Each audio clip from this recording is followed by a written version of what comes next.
What's up, guys? It is Monday, December 5th. It's 9:54 a.m. and this is the crypto newsletter. And this one's going to be called The Point of Maximum Financial Opportunity, because that's where I believe where we're at. On the left side of my screen, I have the crypto total market cap pulled up, and then I have this email that I got.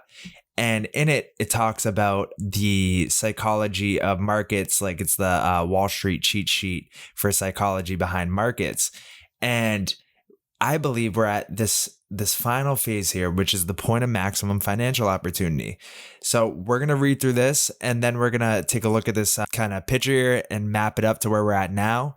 And then we're going to dive into a article about we've entered the final phase of the terrifying endgame. All fiat currencies will be destroyed. And that kind of goes along with the Phoenix, right? We all know the Economist magazine with the Phoenix standing on top of a pile of the world's cash, all burning. So get ready for a world currency, 1988 January, and it's all the different currencies in the world on fire because they're all gonna crash, and then the one world currency will be ushered in. And that's where I believe, and just like this article we're gonna go through, I believe we've entered that phase. So let's start off with this. So the maximum financial opportunity, right? If we're looking at the left side, this is a crypto total market cap. And in here, we can see the pink Fibonacci moving average. Usually we find our bottoms at it, right? And this was back in 2015, we found our bottom. And then we went on a massive run. And then we came down for a year. Bam, we found our bottom. And then we kind of went up, back down, but bam, we found our bottom.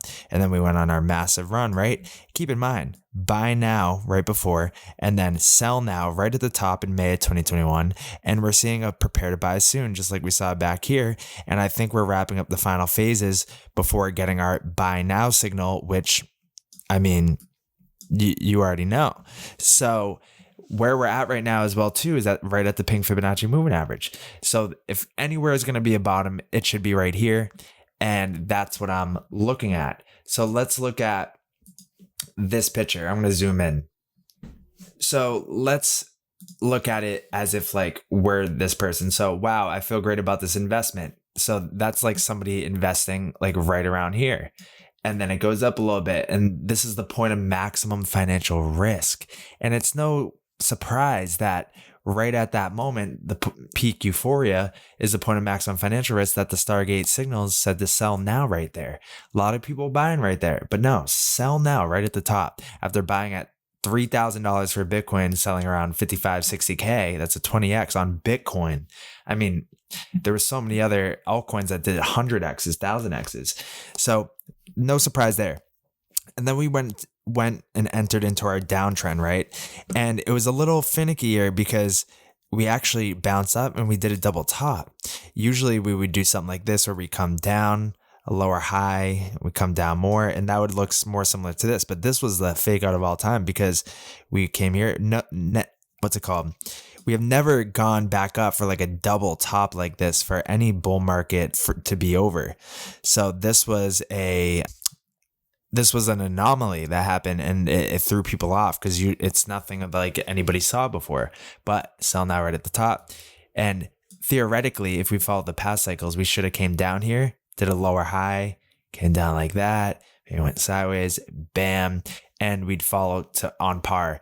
Keep in mind too, this bear market lasted like a year, whereas we just went through like our full year as well too, since this double top.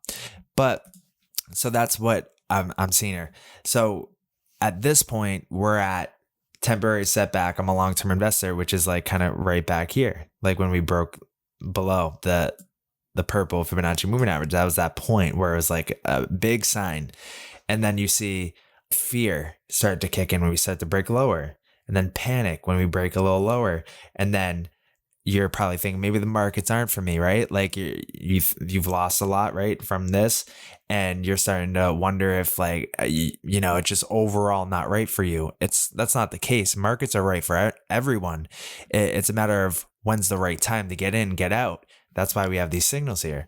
So I would say we're at this depression phase, which is the point of maximum financial opportunity. We're doing the opposite of how the majority are feeling right now. And the majority, and there's no, obviously everybody's feeling, a little bit down, depressed. They've seen their assets go down for a year now, and there's so much more negative news. It doesn't seem like it's going to get better anytime soon, but this is the maximum point of financial opportunity because nobody wants to touch it right now. You'd be crazy to touch it, but you'd be crazy to be selling up here too, right? Or buying back here too.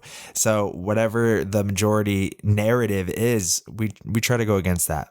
So right here, that's where I believe we're at. And we're going to start to head into this optimism phase where people aren't going to believe it. They're like, yeah, it's going to be and we're going to go down lower.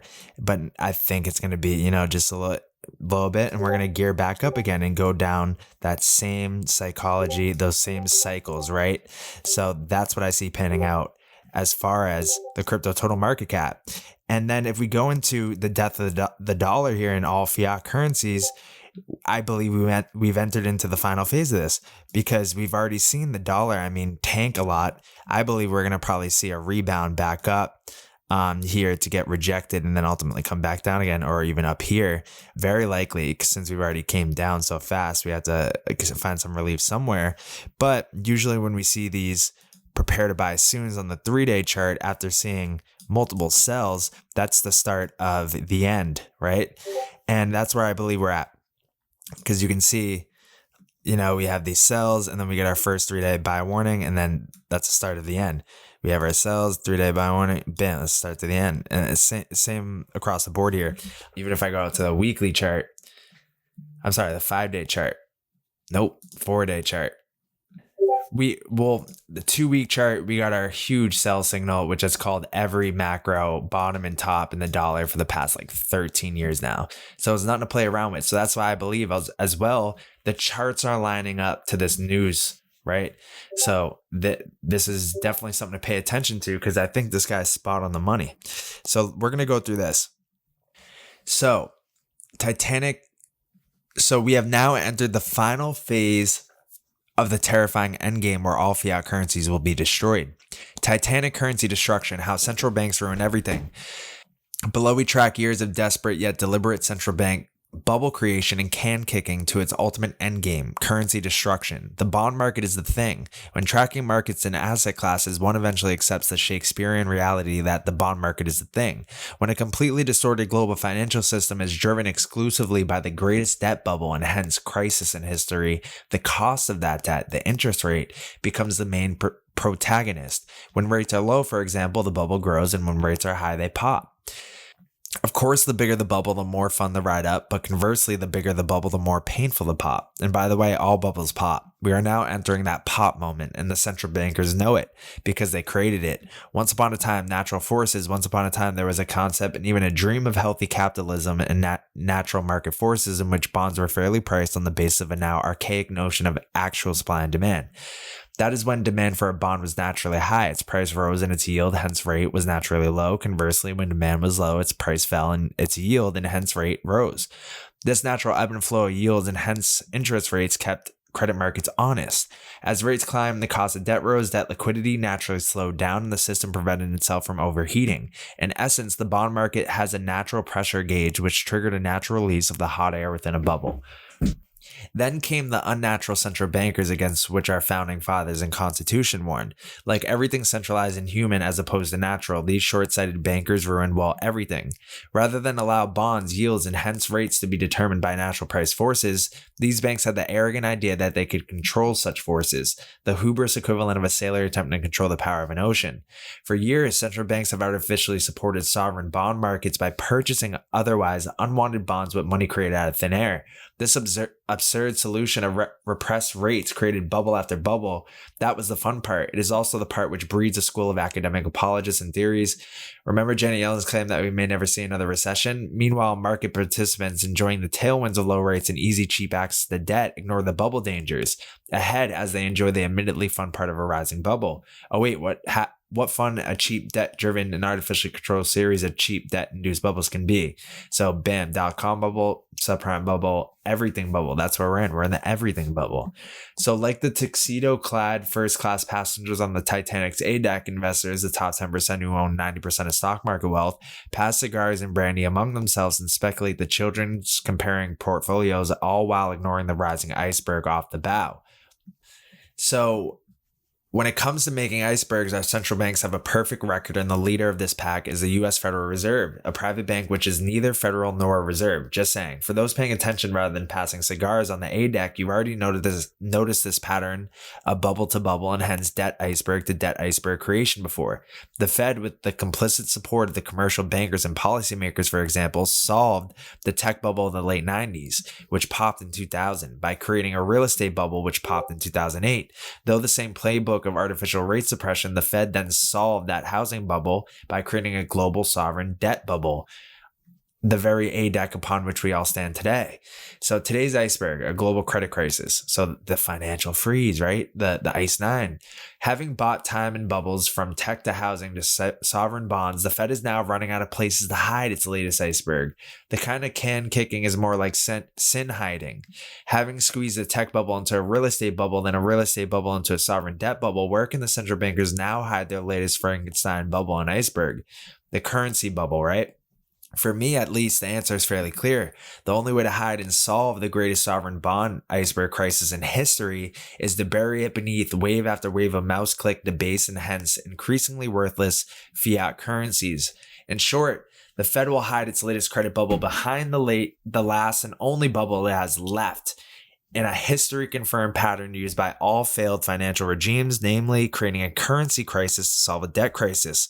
Of course, if you read that last line as well as centuries of economic history correctly, this just means there are no solutions left, just a choice of crisis options, drowning bonds or drowning currencies. So dead market or dead currency. In short, Powell is in the mother of all conundrums, dilemmas, and self-made corners. He literally has no good options left. If he keeps raising rates to fight inflation, he risks sending the global credit markets below the cold water line. But if he pivots, eases, or allows more liquidity back into the bond markets, he saves the bonds but kills, debases the currency, and hence creates more rather than less inflation. Again, pick your poison, a dead bond market or a dead currency. So these are one of our scenarios. The choice has been made, but in case of suspense is killing you, I'd say the answer is already in front of us. As hinted above and shown below, the only and last option left for debt-soaked regimes is currency debasement. History proves time and time that there are no exceptions to this sad rule. Despite his words to the contrary, Powell will ultimately be forced to kill the currency to allegedly save the credit markets, thus once again squeezing one bubble in credit into another bubble into currency, which is what all the central bankers have been doing for years, pushing one bubble into the next until the final one pops. Stated otherwise, there just aren't enough lifeboats for Captain Powell's financial Titanic. As I've argued all year, Powell may talk Volcker tough, but he's moving towards more fake liquidity and hence more inflationary money printing. If you think otherwise, the evidence is already before us, and I'm not just talking about the moderating the pace of rate hikes. In order to survive, the credit markets need more balance sheet expansion, which by definition is inherently inflationary. Powell will choose inflation and currency debasement over fighting inflation because Powell secretly needs inflation and negative real rates to inflate away Uncle Sam's bar tab. This eventually means letting the USD expand in supply and hence sink its value. Just follow the pattern in the banks. Towards this end, the other major central banks and currencies of the world are already doing this. The yen and euro and pound in 2022, for example, have sunk to record lows to monetize local debts. USD will eventually follow in 2023, and we've seen the start of that. As per the chart immediately below, we're talking about the repo liquidity. As global central banks debase their currencies, yen, euro, and pound, to monetize their unloved and unpayable sovereign debts and bonds, we can expect more volatility in the foreign exchange markets and pairings as the USD, like the bow of the Titanic, rises temporarily high above the waves before sinking deep, deep below them. Can the Fed save the sinking dollar? By cranking up rates a la Powell at the expense of the U.S. economy and markets, as well as its global friends and enemies who can't pay back $14 trillion worth of USD-denominated debts when the USD is too expensive? I think not. Nor am I alone in calling out this impossible dilemma of bad options and bad bonds. Druckenmiller and Diamond are saying the same thing. So Started simply, the only way current central banks can keep the bond market afloat is by drowning their currencies in more QE, which needless to say will be very good for gold. This QE, now backdoor but soon to be open door, will be the last resort until the widely telegraphed and pre-planned great disorderly reset towards central bank digital currency becomes the next embarrassing reality. The collective lack of faith in U.S. treasuries and U.S. dollars is why global central banks are swapping out U.S. treasuries and buying physical gold. Look at the negative of change in UST holdings versus the gold, right? As I've written and said before, it's hard to imagine how we ever got to this obvious consequence of too much debt and too much artificial centralized capitalism where policymakers evil, creating a red carpet towards CBDC and total control. Either way, and regardless of your bias, the end result is the same. The global financial system will sink, and though USD may be the last to go under she will go. There we go. So he's spelling it out right there. He's spelling it out. He sees the future. I tend to agree with his statement here. I do see that the dollar has put in a 2-week sell now signal with the Stargate signals, and it's called the bottom, top. So it's called it bottom, top, bottom. So like it's called it since 2008. I mean, that's like 14-15 years now. So I'm going to keep following this and trusting it until it invalidates itself. But for the moment, it's on par, right? So what I see is for 2023, the dollar can continue down in a downtrend. And I do see the debasement and the depreciation of all world currencies happening across the globe. Maybe it pushes this bubble up for one more go. And then we have the grand finale, as they talked about here, which is going to be when they finally do this disorderly reset, this transition, and now we'll have the CBDC. So how that pans out, we'll have to see. That's what I'm seeing as far as the market, as far as what I'm seeing for the future for 2023 with the dollar and the cryptos. The debasement of world currencies is right around the corner. I mean, we're here now, right? And then there's this ISO 222 for crypto. Our crypto's ISO compliant, can be used by banks. It goes into a list. So they update it with like rumored ones too. So Ripple, it's a member of the ISO 222 standards body. Stellar, member of the ISO 222 standards body. Zinfin, IOTA, Algorand, they're all compliant.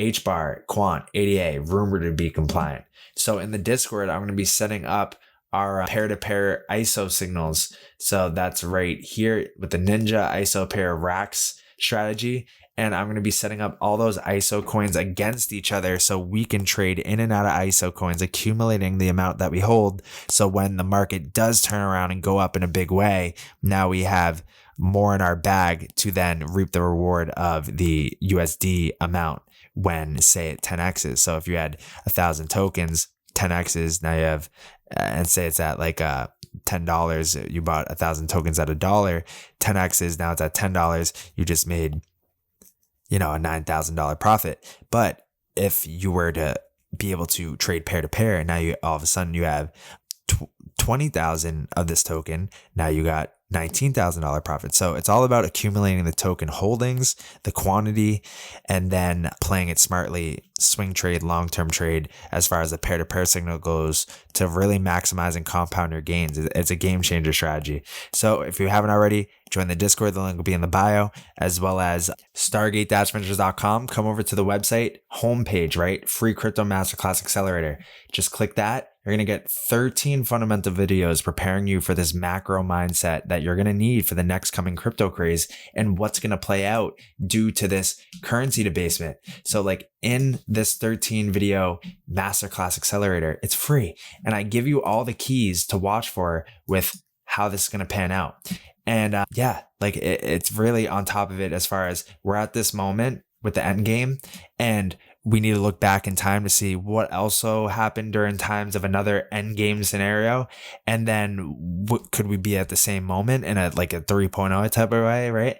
So that's where we're at, guys. So stargate-ventures.com, link will be in the bio. Come get your free crypto masterclass accelerator. It'll be this button right here, as well as come join the Discord. And any questions you guys have, let me know. So you can either submit a forum on the website or come to the Discord, just say what up, ask your question. I will answer it. I promise you. So that's it for this newsletter, guys. I'm going to be doing deep dive. I'm going to be doing a deep dive on Flare today. It's been a bit. It's been a bit, but now that we're seeing that the distribution is going to happen in January, I definitely want to get caught up on this, and I want to get you guys caught up on Flare as well too. I believe somebody asked me to do like a deep dive on it, so I'm going to be doing that today for the deep dive, and then back to biz as usual. So that's it. I'll see you in the next video.